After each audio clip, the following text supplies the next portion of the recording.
Hi, everyone. Great to be here. As Keith said, we would love to have met in Austin face to face, but this is what we have, and we're doing the best and most out of it. So hopefully you'll enjoy the next 2 days. I'm very excited Yaron and I decided to do it together, and I'm really excited about this talk because purpose for me is such an important concept. And when we prepared for this, I got more and more excited about how much I can get out of this conversation about purpose. So, Yaron, I want to start Tal, before. Yeah, go ahead. I just want to say hello to everybody. Hello to Tal and to everybody else. I also want to say that I miss you guys. I mean, how much better would this be if there were, 238 people live in an audience right now sitting in front of me? That would be so much cooler, so much better. So we're making the most of this, but it just ain't the same with you guys not here in the flesh. Right. And as you know, we announced next year's OCON is going to be in Washington, D.C. And if you can't wait, there are going to be a couple of opportunities. It's going to be Atlanta is going to be in November 6th to 8th. We're going to have a student conference in Atlanta. And then if you want to join us in the gala, it's going to be October 1st in New York. Hopefully everything will be open by then. So let's kick it off, Yaron. You know, when we started talking about purpose, it reminded me of a story when I was a very young CEO. My first week as a CEO, I was overwhelmed and I started working like crazy, 14-hour days. And in the end of the first week, the owner of the company invited me to his room and said, what are you doing every day? 14 hours, I see the lights on at 10 p.m. What's going on? I said, I'm working as hard as I can. I'm a CEO now. And he said, what are you trying to achieve?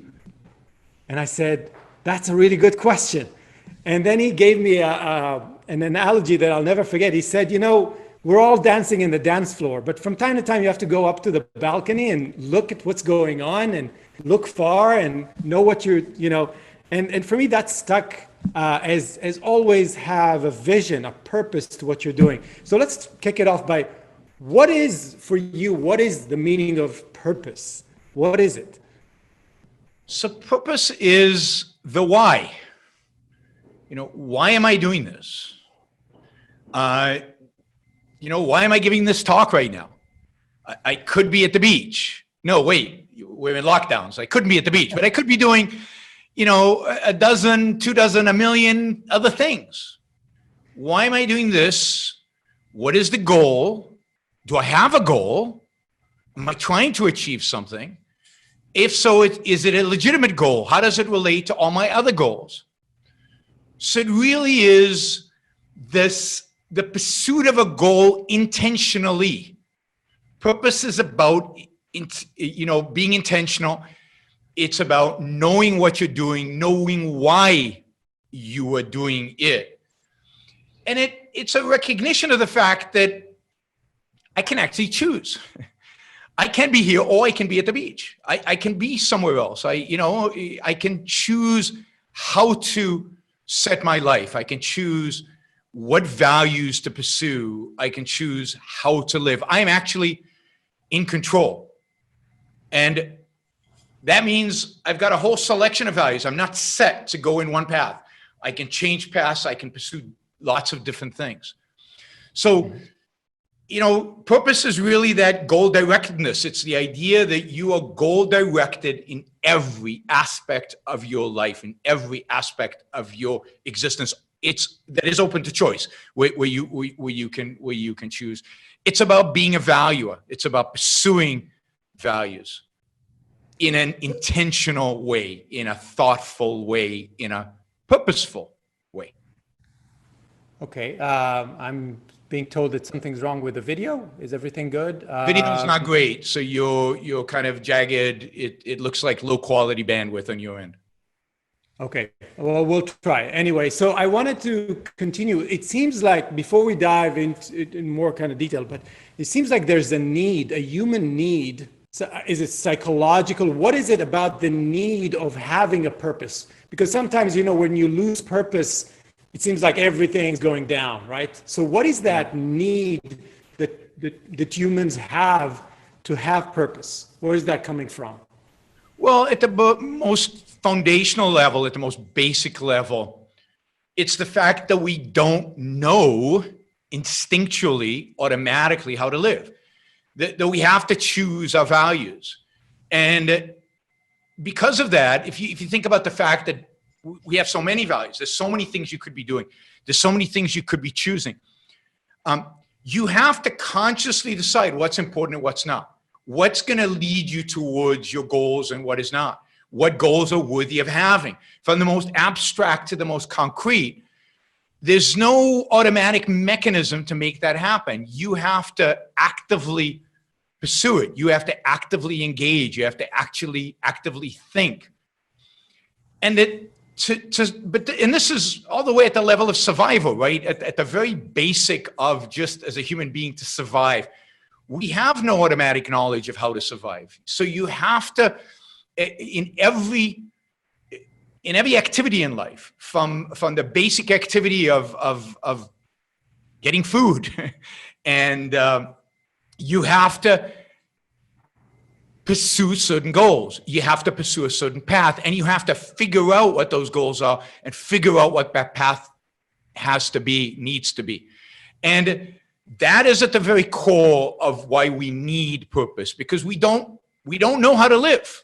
We have to figure it out. We have to make the right kind of choices. We have to use our reason and allow our reason to solve to help us solve the problems of survival. And then as you go up from survival, as you go up to living life as a human being with all the spiritual and material needs that human beings actually have, well, it gets more and more complex. It gets more and more challenging, but all of that is part of living. And all of that requires us to be very goal-oriented, to be very focused, to be very rational, to be very systematic about the values that we choose. And if we're not, then we flounder. If we're not, then we choose values that are anti-life, or we waste a lot of time, or we go in directions that are unproductive and unconstructive to a happy life or to a productive life. And, the bad thing that happens as a consequence is unhappiness and lack of focus and depression and drift, not knowing what's going on, why. So why is it, Yaron, why is it so hard? Why do we see so many people confused, unhappy in the world around us? Why is that so hard to achieve? Why is it it's not like a nature to us to always pursue something? Why I don't know if it's by default, we're not pursuing rational values. Well, but that's the point. There's no default, right? It's so hard because it's not automatic. It's so hard because it requires choices. It requires action. It requires thinking and reason. And it's so hard because at the end, it is dependent on our fundamental choices in life. It is dependent on a fundamental philosophy, a fundamental morality. That is going to guide the purpose or lack of purpose in our life. And if the purpose in our life is anti-life, then you get this constant clash between the values that you're pursuing and the needs for self-preservation, the needs for living a life as a human being.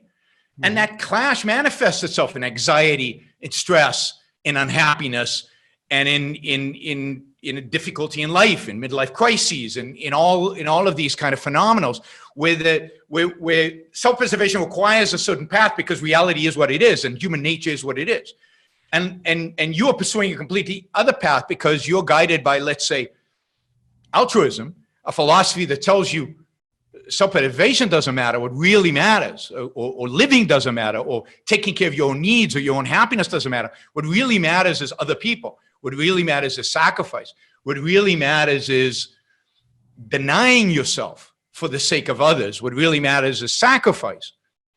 Then even if you choose a purpose, let's say in your career and you're successful in it, at some point that's going to clash against this other idea of, but wait a minute, what am I doing?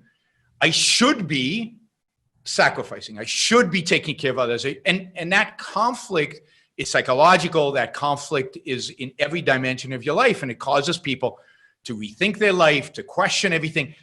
But then they still lack, okay, but what do I do now? Unless they're willing to question their morality, unless they're willing to question their most fundamental, the purpose of morality, the goal of morality, right? Then they are stuck with purposes that clash with their actually human nature, with actual requirements of happiness, with actual requirements of success qua human being. And that creates all these disasters. Yep. Would you say that a midlife crisis, would you say that a midlife crisis as we know it is related to that? Yeah, absolutely. I mean, there's a sense in which when you're young, you're focused on a few things, right? And you know, one of them being career. You know, if you're a better person, if you're a good person, you're focused on career. You maybe want a romantic relationship, and you're driven, and you're full of energy, and you're just experiencing life, and you're coming out of the gate, and everything looks possible, and you haven't really thought about ethics. Morality is in the background, but for most of us, it's altruism in the background. But you're just focused right now because you want to be successful. You want to do good. And many people who have midlife crisis are very successful people.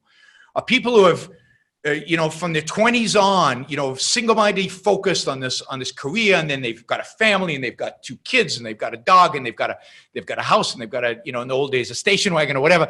And you know, everything looks like it's clicking, right? And then at some point, I think the altruism and comes into the forefront, and it says, well, what are you doing? On the one hand, isn't the good something else? Isn't the good that you've been taught you're entitled to something else and you haven't been doing that? But also, you know, why have I devoted myself long-term to a family and a wife? Where am I going with this? What purpose does this serve? Why can't I just go with any young, you know, a beautiful woman? Why can't I drive a sport? You know, why can't I do these other things? Why, if I'm not going to be moral, because they usually put that aside, right? I'm not really going to be Mother Teresa. Nobody wants that. Then, well, why this? Why career? What's the point in career, right? Why follow that? Why family? Why any of these things? And there's no answer, because they've divorced their fundamental abstract moral concepts, which they've never really articulated, never really made real, from the day-to-day life. And that conflict manifests itself in, you know, in this midlife crisis. And then, you know, and you look at, and it's not just midlife crisis. Look, young people experiencing this as well. There's a well-documented phenomena, and you can see it with people like Sam Harris and Jordan Peterson and religion, and Rick Warren, who wrote a book about, you know, purpose in life, the evangelical preacher. Young people who don't know what to make of their life. They don't know what to do with their life. They don't know why they should do anything. They don't know what the purpose is. And they're drifting, and they're going nowhere, and they're in their mother's basement, and they're attracted to crazy ideas, or they're just playing video games because they don't know what life is about.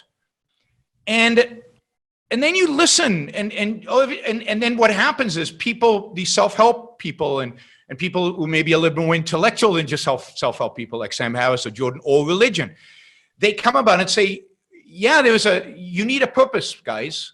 Let me help you find a purpose.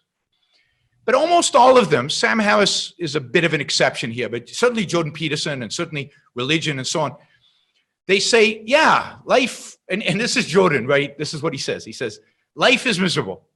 Life is pain. Life is suffering. And the only way you can deal with it is to find a purpose. And the real purpose, if you really want a meaningful purpose, a purpose that will really animate your life, it has to be outside of you. It has to be focused on others. It has to be on other people. He talks about taking responsibility.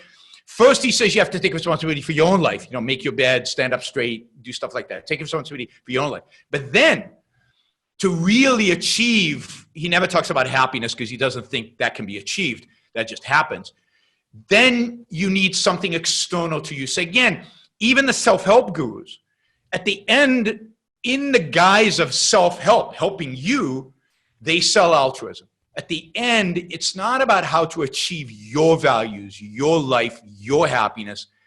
It's about, in Jordan Peterson's case, reducing pain. It's about eliminating struggle. But the only way to do that is by adopting in some form, adopting altruism or some kind of altruism.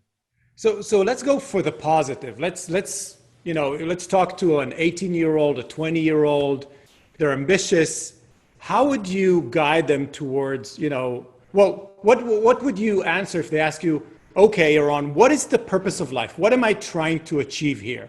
And then maybe the next question is, how should I go about figuring my purpose? Because I don't know yet. I just graduated. I don't know what I'm interested in. Where should I go? How should I start building my purpose? Yeah, so first, the purpose is the purpose of your life. There's no purpose to life other than life. The question is, what is the purpose of my life? And what is the purpose of human life, if you will, as individuals?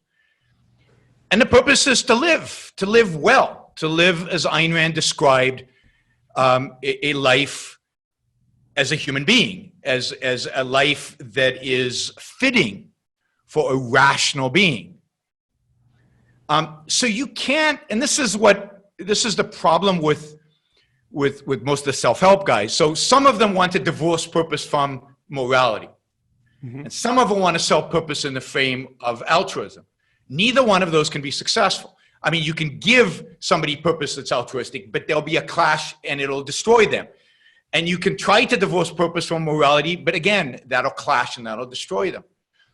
The beauty of objectivism, the beauty of Ayn Rand's ideas is that purpose is a cardinal value in morality. It is an essential part of what it means to be moral.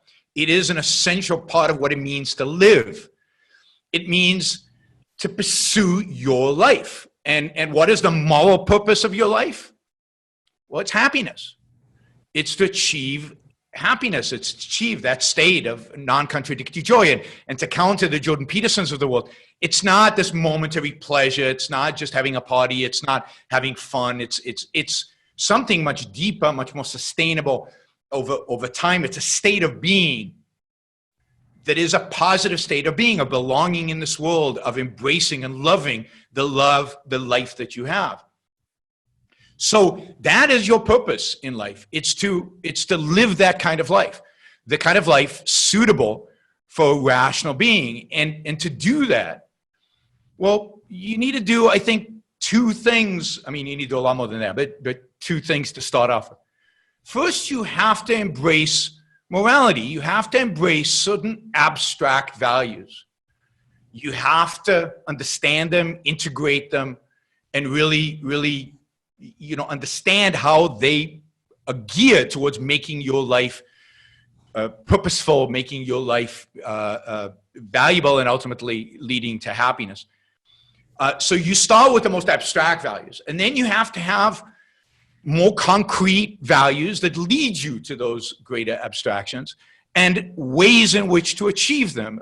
And a lot of those values are going to be personal values. So you have to figure out what your personal values are. But is it, let me ask you this. So it seems like there's a relationship between value and purpose. And isn't like a spiral? Would you say that me as beginning my life, trying to figure out what my values are and being more purposeful around it, is it like a spiral that grows and grows over time? Would you describe it like that? Well, absolutely. As you achieve your values, as you learn more about life, as you understand moral principles better, as your knowledge, both abstract and at the concrete level, expands, you know more, you're better integrated, your choice of values becomes more, more mature, but more informed and more meaningful. So it's a constant spiral. You're constantly learning. You're constantly improving. It's not like, again, other than the abstract values, the universal values, It's not like you fix values when you're 18 and those are the values for the rest of your life. I mean, thank God that's not true. I mean, the things I liked when I was 18, I completely reject it, or some of them I reject today, right? So you want to be able to grow and to learn and to integrate your knowledge into your values, and that's what purpose allows you to do. Purpose is this focus on doing that. It's about focusing on your values. It's about focusing on your choices. It's about focusing on your goals, and it's about prioritizing them, choosing between them, creating hierarchies of them, and it's not fixed. Every day requires you to re-engage that purpose, because every day there are new potential values. There are values you might want to drop. There are things that there's new information, new knowledge, new ideas that you've encountered that will, make your life richer. So purpose is the standing command, if you will. Focus on the values in my life. And it's a huge abstraction because it covers self-esteem. It covers it's one of the 3 cardinal values in objectivism: reason, purpose, self-esteem. It covers every human activity, because every human activity, every individual activity is about values. It's about pursuit of the things that are important to you that you want to act to gain or keep. And it's a task. And as the value, it's that I am going to be focused on this. This is important to me. This is what I'm going to spend real energy and real thought and real effort to do. I'm going to figure out what's really important. And it's more than just what's really important, because you have to be careful here of subjectivity. A lot of times people say, oh, well, think about what's really important to you and what you love, and then go pursue what you love. That's your values. But one of the important steps there is to make sure what you love is good. And what does good mean? Again, what is the purpose of it? Right? Make sure that what you love is life-enhancing. It is truly life-enhancing. And it is life-enhancing relative to the other values you could follow that, or you could pursue that, that might be more life-enhancing, that might, so it's a constant, you're constantly choosing.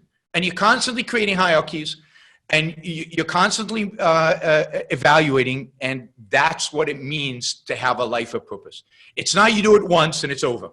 I mean, maybe what you do once is define the abstractions, but even then, I learn something about the objectivist ethics every day, or every time I listen to one of our philosophers, or every time I pick up one of Ayn Rand's books or one of Ayn Rand's essays and read, I learn something new. So even there, you're constantly evolving, you're constantly learning, you're constantly growing, and that's going to affect your hierarchy of values. That's going to affect the purposes that you have in your life.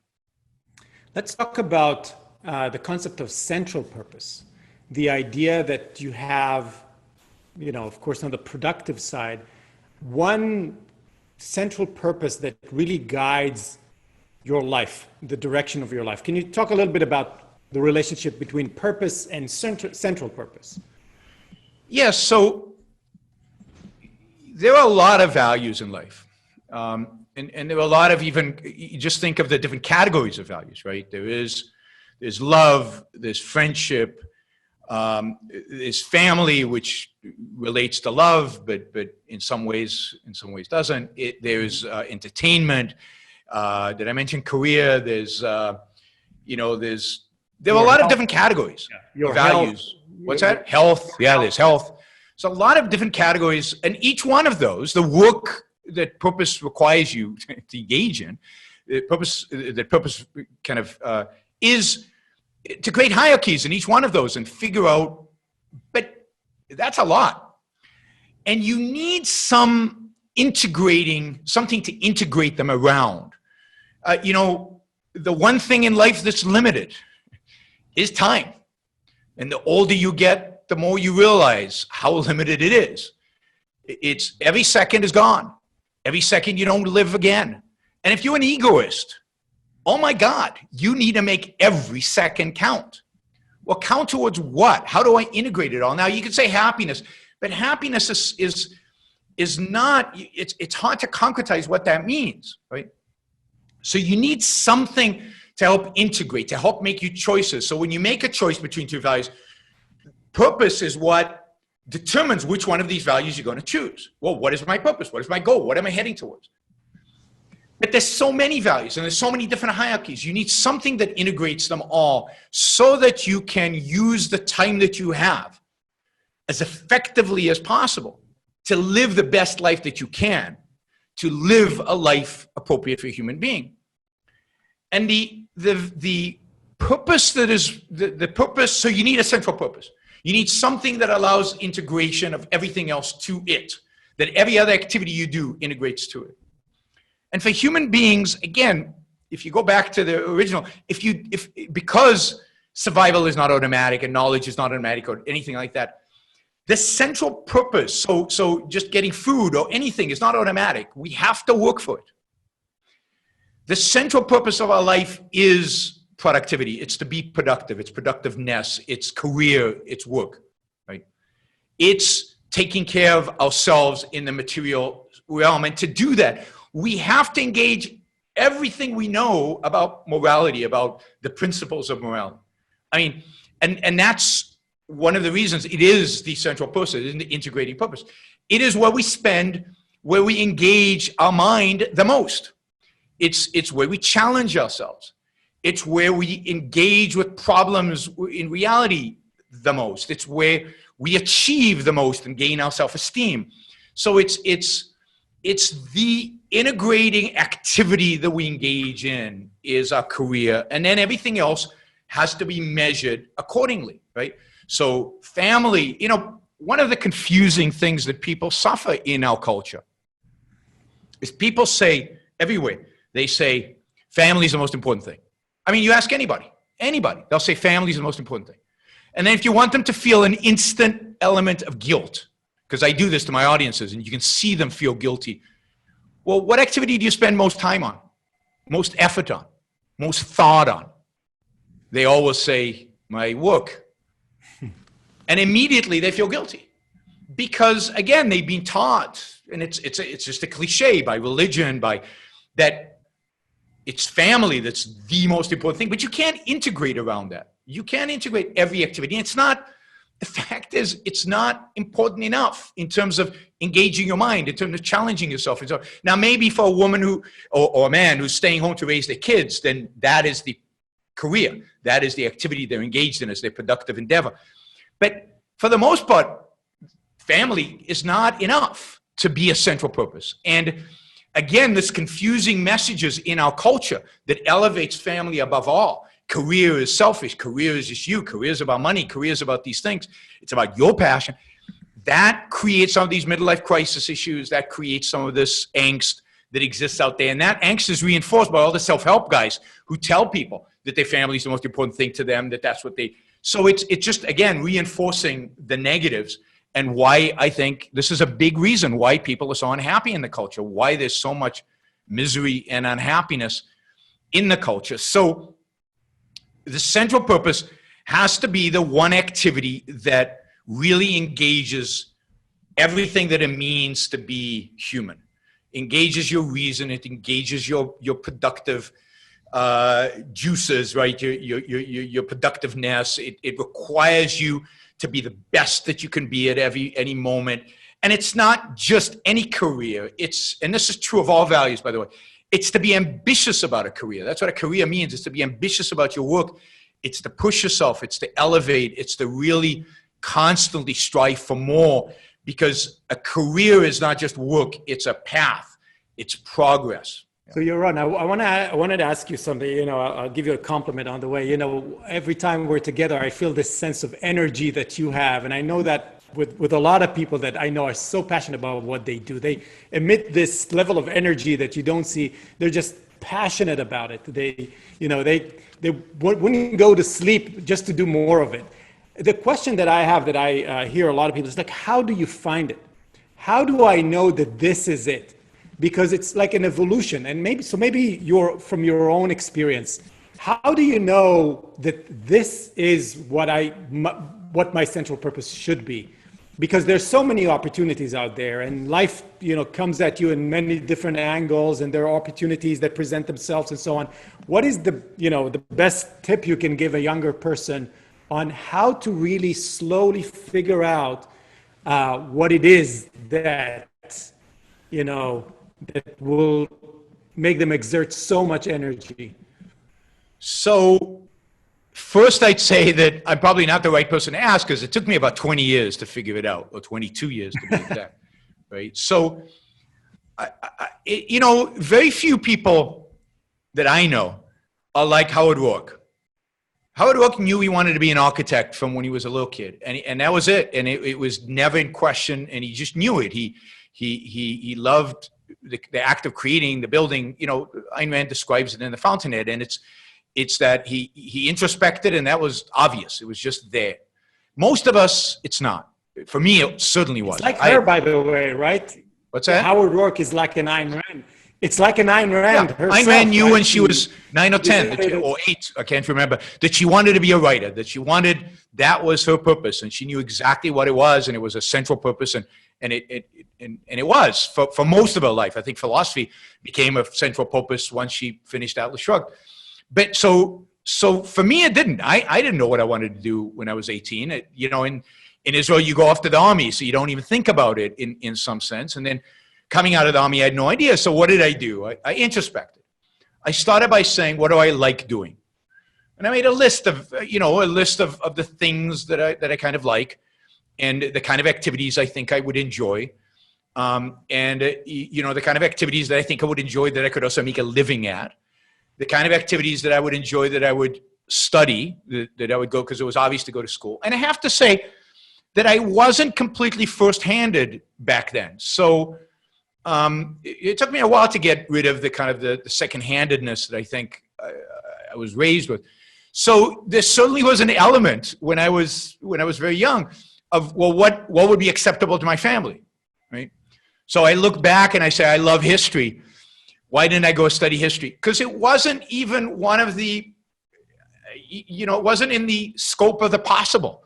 I was going to be a doctor or an engineer or a scientist. That was it. There was nothing else since I was young. Not because I necessarily knew that that's what I wanted, but that's because how my life had been framed. So I made a list, and I knew I didn't want to be the kind of engineer that sits behind the desk all day, but I figured it was engineering. I wanted to build something. I wanted to create something.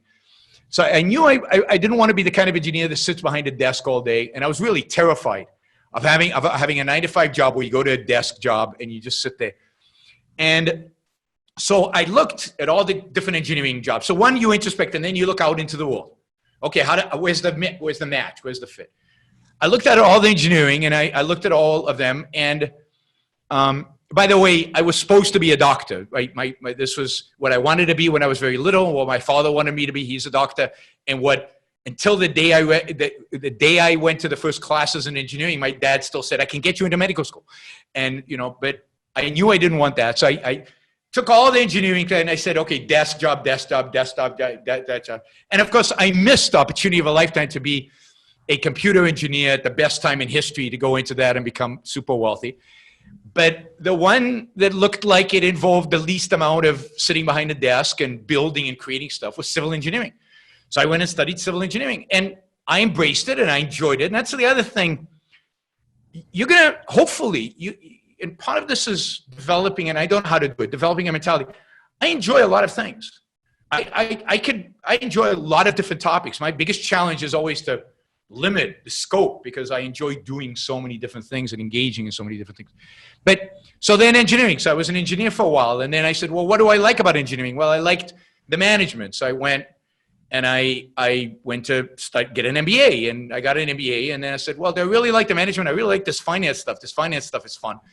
So I got a PhD in finance, and then I taught a class, and I said, I kind of like this teaching stuff, So I always gravitated to what that am I doing now do I love the most? And I was a finance professor, all the while, by the way, studying objectivism. That was kind of a theme throughout, was this, I was always serious about the philosophy. So, and I was engaged with it. So by the time I got to a position where I had the job at the Institute at ARI, which was my purpose, and And the purpose was that, my purpose in a sense is teaching, but it's teaching something very specific, which is not engineering and it's not finance, it's living. And even then, right, I'm not somebody who does one thing. I've never done one thing.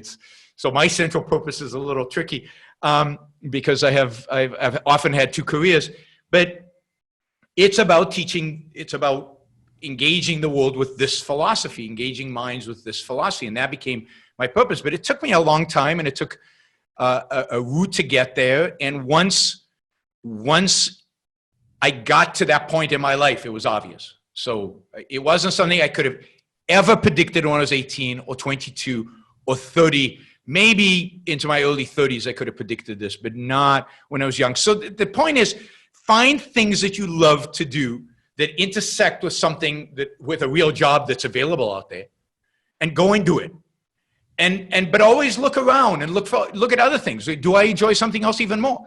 And always be open, and always be curious, and always, look at a broad set of values. Don't shrink yourself. Don't limit yourself. Don't, and I think even if their first attempt at finding a central purpose is not exactly right, it's not the ultimate central purpose you want in your life. It'll serve as a central purpose for that period in your life. And it was. When I was an engineer, I was an engineer. I loved it, and I engaged with it, and that was my central purpose. And the same with any other step in my life. Oh, that help? Great. I think we're very much so. And actually, everything you say is it's exactly, with me. I've done several things in my life. I enjoyed it. If you asked me at the point in time when I was doing it, is that your central? I would say, yes, that's what I want to do. And then you find something better, and you look back, it's like, wow, this is so much better than before. Yep. So I think we're on to something here, Yaron. I want to read something. I'm going to talk about this book, if you recognize this, of course, a little bit about tomorrow. But I want to read something. When we were preparing for this is from the chapter on virtue from OPAR. I think the last sentence says it all. He says, so Leonard talks about, a man of purpose. He says, he's the person with a passionate ambition for values who wants every moment and step of his life to count in their service. Such a person does not resent the effort which purpose imposes. He enjoys the fact that the object he desires are not given to him, but must be achieved. In his eyes, purpose is not drudgery or duty, but something good. The process of pursuing values is itself a value. Which Absolutely. I think is very powerful. It's very powerful, and it's true. And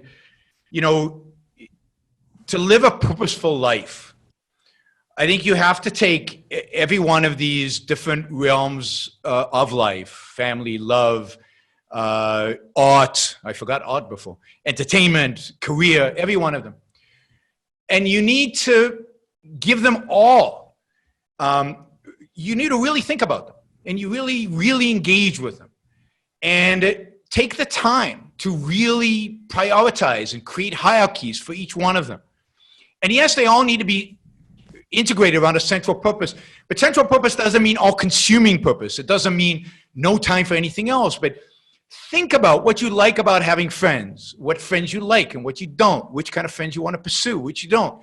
Your romantic relationship, your art, the art that you love. Surround yourself. I've often said this on my show. Take the things that you are in control of in your life. You're not in control of politics, by the way. Take the things that you're in control of in your life. The art you consume, the friends that you have, your romantic relationships, the recreation, the vacation, the entertainment. And I'm not listing these as if they're all equal, because they're not. They're different places in your hierarchy.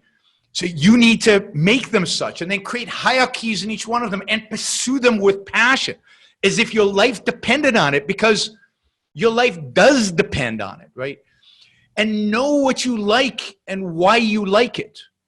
And if you don't know what you like, and a lot of us don't know what you like. When I started pursuing art, I didn't know what I liked. But don't limit yourself to what you like today. That's the other thing. Stay dynamic in work, in friends, in art, in everything that you do. Constantly be open to improving, to building, we talked about this last year when we talked about art, Don't settle for the music you grew up with. Push the boundaries, test new stuff, go and explore. And if there are things that are classic that your friends recommend and so on, take it seriously. And you might not like them in there. They might not be values for you, but at least try, because again, life is short. You don't get a single second of it back. And it's got to be enjoyed. Because that's the experience of the happiness is that joy. So you've got to enjoy it, not in a superficial way, but in a deep sense.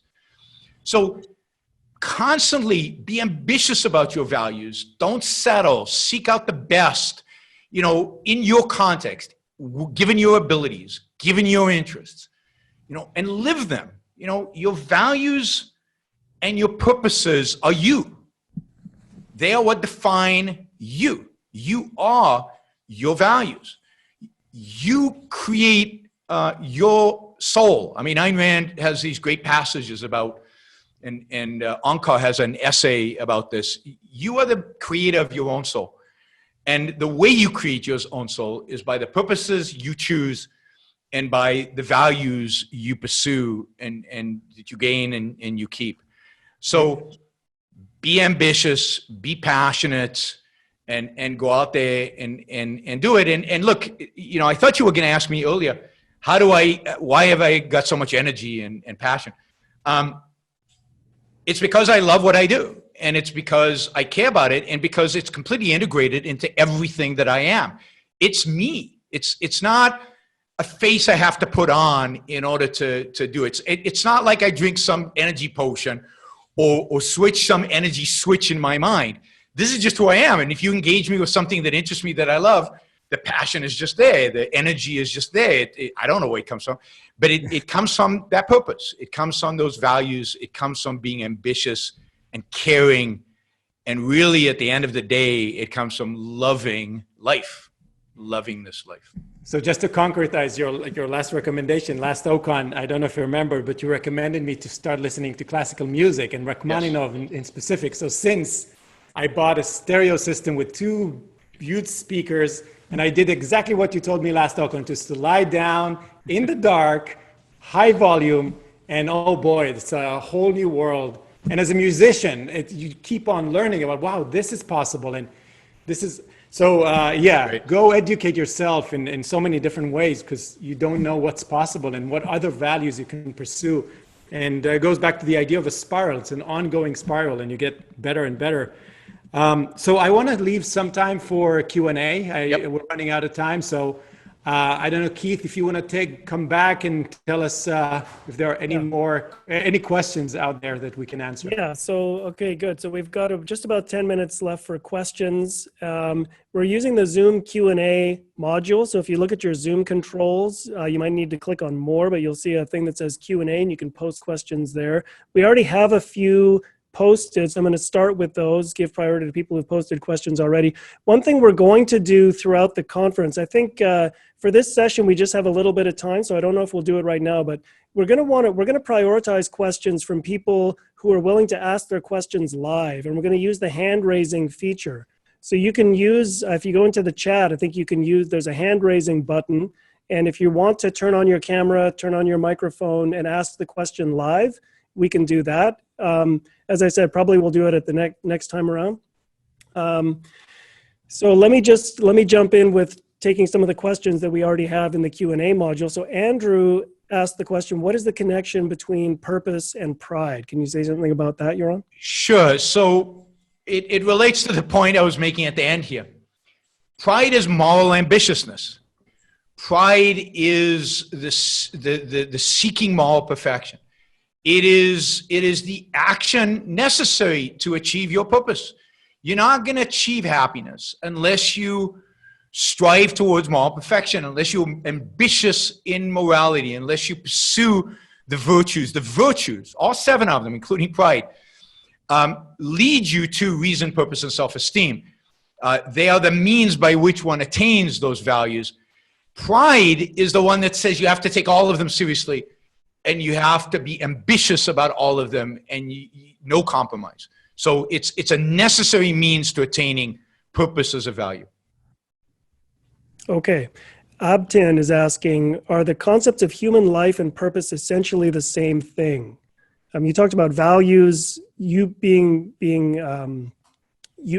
values are your purpose. What about human life? Is it, without purpose, is it even possible to live life as a human being? No, you can, well, I mean, not as a human being, not a fully human life. Now you certainly can, people, you can see people, and we didn't talk about this, you can see people who are purposeless. Midlife crisis is a mild version of this, but you can see people from very young who are unfocused, drift, have no ambition, don't do anything with their time and their life, and really a waste. And in that sense, they're completely not living in any single dimension. A lot of people are mixed. They might be, for example, very serious about their career and have some purpose in parts of their life, but drift in other parts of their life, and they're just unhappy, right? And they're not living to their fullest potential, and they're not living the fullest life that they can live. But to really abandon purpose in every aspect of your life, life is impossible unless somebody feeds you, right? Because you can't even feed yourself. You need some purpose at some level to even do the basic requirements of life. So no, no purpose is no life at the end of the day, and certainly not a human life. Okay. We probably can take some using the hand raising, but I'm going to ask one more question from the Q&A module, and then we can go do the hand raising. I think some of the hand raisers put their questions here as well. So yeah. So Debbie is asking, what advice do you have when you face setbacks in life, bad luck, like a car accident or an illness, or when you've taken a wrong turn? How do you get yourself back on track? And that's actually related to a question from Mark. What do you do if you no longer like what your purpose has been so far? So what about if you've taken a wrong turn or a wrong choice somewhere along the way? Well, let's take the bad luck, an accident or something. First, you can't let it go too deep, right? So you have to put it in the perspective of your entire life. Hopefully, you still have enough of your capabilities to be able to still engage with life, engage in positive aspects of life. There are some values that are still open to you. It requires a new introspection about what values are open to me, what values are now achievable, given you might have had an accident and now you can't, there's some things you can't do. I've had back problems for a long time. I can't play soccer. I love playing soccer. I can't do it. That can be a value. And of course, for some people who've had much more serious injuries, the scope of what you cannot do might be larger. But what you need to do in those circumstances is instead of regret, right? Regret is useless. You cannot go back in time. It goes back to, time is one directional, and there's no second chances. There's no going back in time. So all you can do is, okay, this is where I am. This is the context. These are my values. What can I do? What is open to me? And I'm going to be ambitious about that. I'm going to pursue that with a passion. I'm going to, even if it's a much narrower set of values, that's what I'm going to go after. And for Mark's question, I'd say, again, you should always be questioning and challenging. And if you discover that your purpose has changed, then change the purpose. If you're not enjoying your job, if you're not enjoying your career, if you're not happy with your wife or your family or whatever it happens to be, then first make sure that, again, it's objective. Again, the danger here is subjectivism or whim worship. You've got to make sure it's objective. You've got to make sure it's tied to life and tied to your pursuit of life and tied to your larger scale purposes. And then you've got to make changes in life. And life is not static. Changes are necessary. Again, career. I've had 5 careers, only 1 wife though. And that's, and I think I'll only have 1 wife. So but you gotta be able to reevaluate constantly every one of these things and then shift. And it takes courage. It takes courage to walk away from something that you've dedicated a lot of time and effort and thought to, but now is not good for you anymore. Yaron, I want to add one more layer to it. When there's a setback or you make mistakes, sometimes people get caught up with their negative emotions.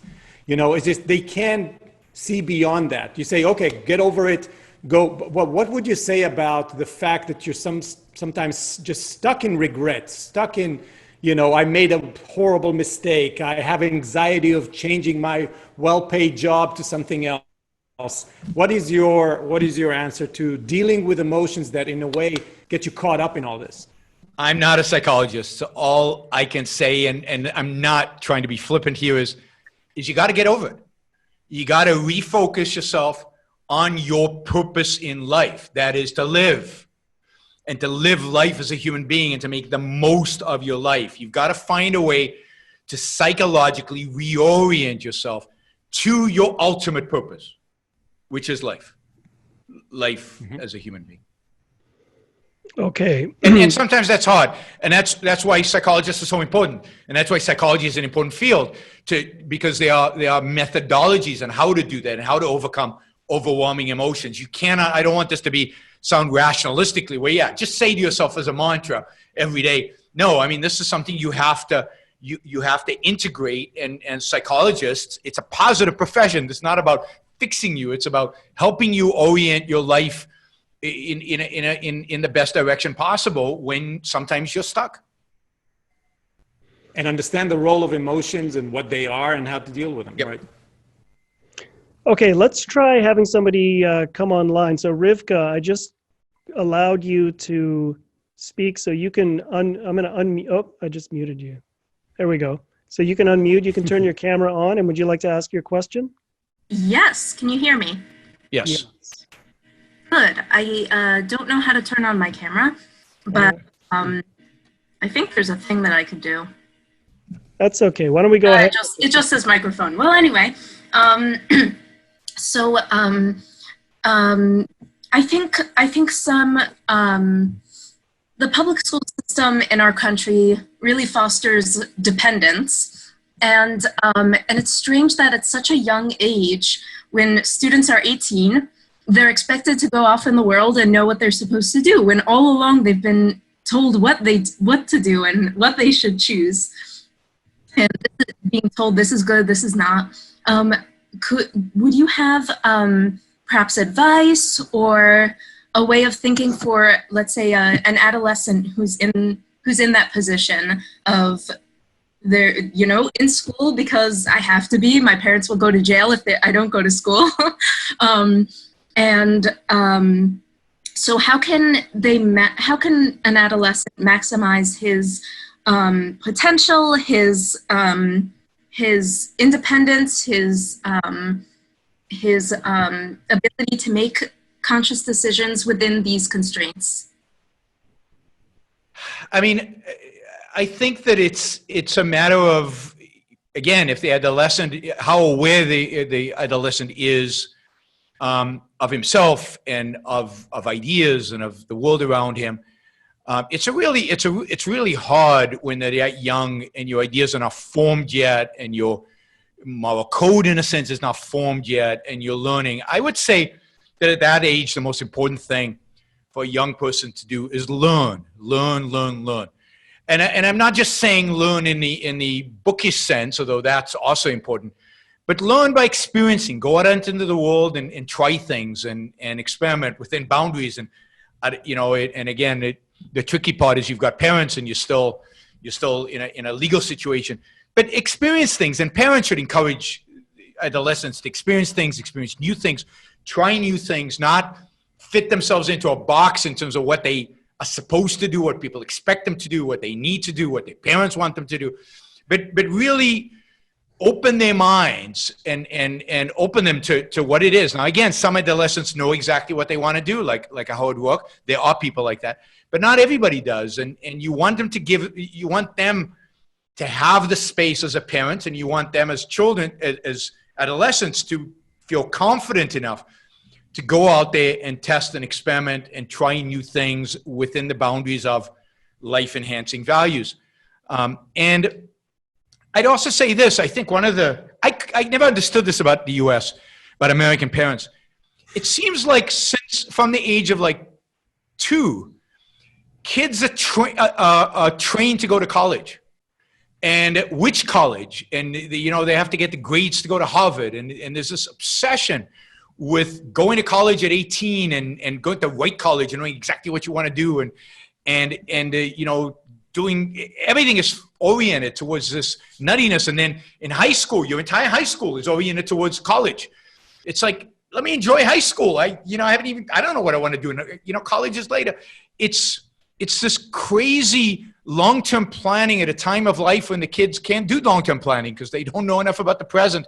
They don't know enough about the past, and they don't know enough about themselves. So it strikes me that I think a lot of kids in the world today need a year off. They shouldn't go to college, maybe 2 years off. They should go travel around the world. They should get a job. They should do something. They should meet new people. They should leave their neighborhood. They really need some real world experience because they're so sheltered and they're so protected and so oriented towards this goal, which was never their goal. They didn't choose to go to college.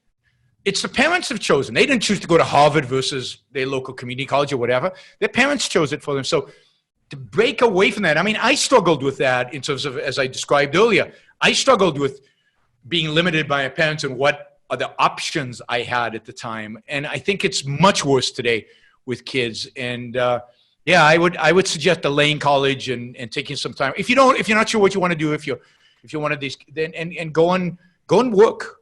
Or go travel, or find something else. Don't play video games, but go travel or work. I think both of those are good activities for a young person to do before they go to college.